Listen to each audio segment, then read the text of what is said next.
non-amour, du 7 septembre 2019. Je suis en train de cogiter à un très bel article sur le non-amour, ses raisons, ses conséquences et la haine que l'on porte à ceux qui mettent à nu les blessures du non-amour et militent pour l'installation de l'amour. J'ai payé très cher quoi, en fait ? Pourquoi un tel acharnement contre moi pour ce qui semblerait être au départ de la simple musculation ? J'ai payé pour avoir parlé d'amour de soi dans un milieu de la musculation où le moteur de la recréation de soi est la haine de soi. Parler d'amour de manière vivante, étayée, claire, cela secoue très fort. Et toute ma vie a été animée par un mieux vivre amoureux pour moi, donc conscient de devoir modifier mon environnement pour engager la possibilité d'une co-création amoureuse. Autrement dit, trouver ce que je cherchais. Militant de ma propre humanité.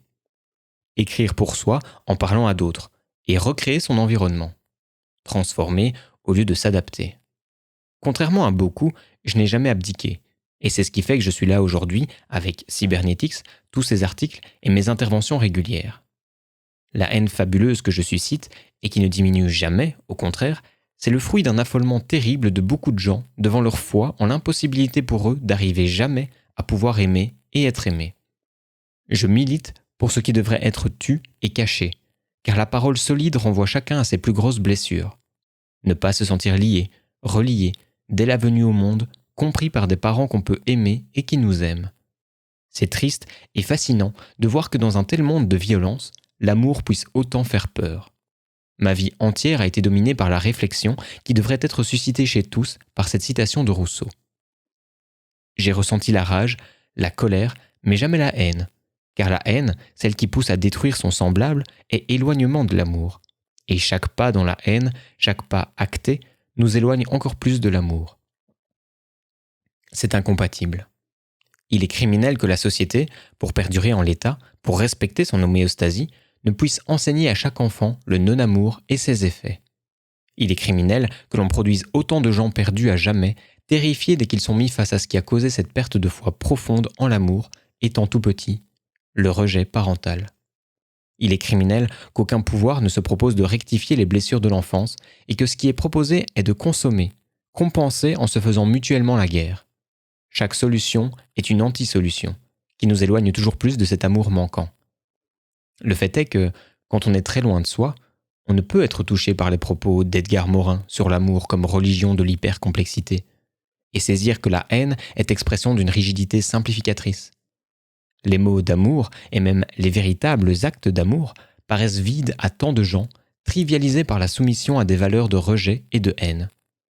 Il manque aux mots leur substance physique, la chair, l'émotion, la sensibilité. Tous ces gens vivent à la superficie d'eux-mêmes, tant ils sont inquiétés par leur propre profondeur. Comme Ferré Reich. Derrière le vocabulaire, il y a le vide d'être, le vide d'eux-mêmes, et la crainte absolue de le combler, car cela est lié au non-amour établi durant l'enfance et qui coupe de soi. Il ne leur reste qu'à vivre une vie de fuite, divertissement, superficialité et recherche incomprise, sans recul, de dominance.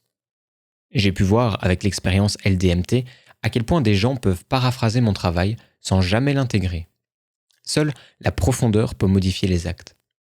Et sans cette incarnation des mots, aucun changement et aucune compréhension véritable ne sont possibles. C'est alors que ces gens raillent, ou ignorent dans le meilleur des cas, des personnes comme Edgar Morin ou moi. Tout ce qui est porteur d'amour, de lien, est incompris et sali, voire même abusé, comme ils ont eux-mêmes été abusés par leurs parents.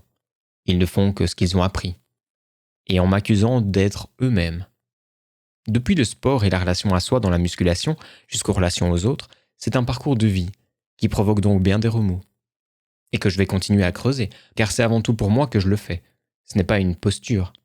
Avec mon humanité, mes fêlures, mes colères. Et la volonté d'avoir vraiment vécu. Je sais que ceux qui sont englués dans leur haine à mon égard, par peur d'eux-mêmes, par besoin de me faire taire tant la remontée des profondeurs est jugée impossible, insupportable, vont mourir sans avoir jamais vécu. Je n'en tire aucun plaisir, c'est un énorme gâchis. Ce que j'appelais déjà viande gâchée il y a 25 ans. Des âmes vides, accrochées aux ficelles d'un théâtre dont ils ne savent rien pour s'éviter soi, et dont le corps ne peut vraiment vivre sans cœur. Ne cessez pas de chercher. Et si vous ne voulez pas vous voiler la face, dites-vous que tout se résume à une question d'amour et de non-amour. Notre vie entière est fondée sur cette question. La foi en le non-amour, établie dans l'enfance, et sa rigidité inflexible, dicte tous les mouvements de pillage, destruction, possession, méchanceté envers l'autre. Tout est question de lien à examiner, à retrouver et à construire. Reliez-vous. Nous en avons tous besoin.